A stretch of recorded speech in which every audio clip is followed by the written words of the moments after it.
Sir ఇక్కడ చూద్దాం sir, ఇది పెద్ద క్వశ్చన్ ఇస్తే ఎలా సాల్వ్ చేయాలి.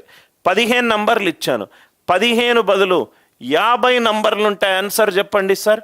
50 నంబర్లు ఉన్నాయి. 50 నంబర్లో 3 నంబర్లు నేను సెలెక్ట్ చేయాలి. అది ఏ శ్రేణిలో ఉండాలి? అంక శ్రేణిలో ఉండాలి. 1 2 3 and so on up to 50. అంటే మొత్తం 50 నంబర్లు ఉన్నాయి. 50 నంబర్లో 3 అంక శ్రేణిలో ఉండాలంటే 2b is equivalent to a plus C. 2b is equivalent to a plus C. 2b అనేది ఈవెన్ నంబర్, అంటే ఇది even plus even or odd plus odd. మీకు ప్రాబిలిటీలో కూడా అడగొచ్చు సార్, ఆడ్ ప్లస్ ఆడ్. 50 నంబర్లలో ఎన్ని సరి సంఖ్యలు ఉన్నాయి? 2 4 6 48. 24 సరి సంఖ్యలు ఉన్నాయి. ఎన్ని బేస్ సంఖ్యలు ఉన్నాయి? 26 బేస్ సంఖ్యలు ఉన్నాయి. 24 సరి సంఖ్యల్లో ఏవైనా 2, 24 సీటు. 26 బేస్ సంఖ్యల్లో ఏవైనా 2, 26 సీటు. చూడంగానే మీకు ఆన్సర్ వస్తుంది.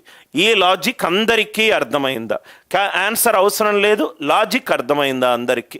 1 నుంచి 50 వరకు 50 వరుస సంఖ్యల్లో 3 నంబర్లను నేను సెలెక్ట్ చేయాలి. 3 నంబర్లను నేను సెలెక్ట్ చేయాలి. 24 seat plus 26 seat. Are you all with me? అందరికీ లాజిక్ అర్థమైంది కదా సార్? క్యాల్కులేషన్ మీరు తర్వాత చూసుకోండి.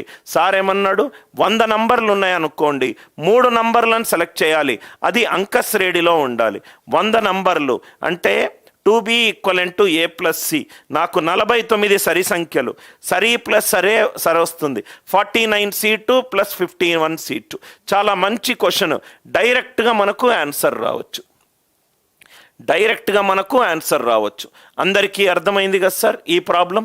రైట్. 1 2 3 దయచేసి అందరూ రిప్లై చేయండి. అర్థమైన తర్వాత అందరూ రిప్లై చేయండి సార్.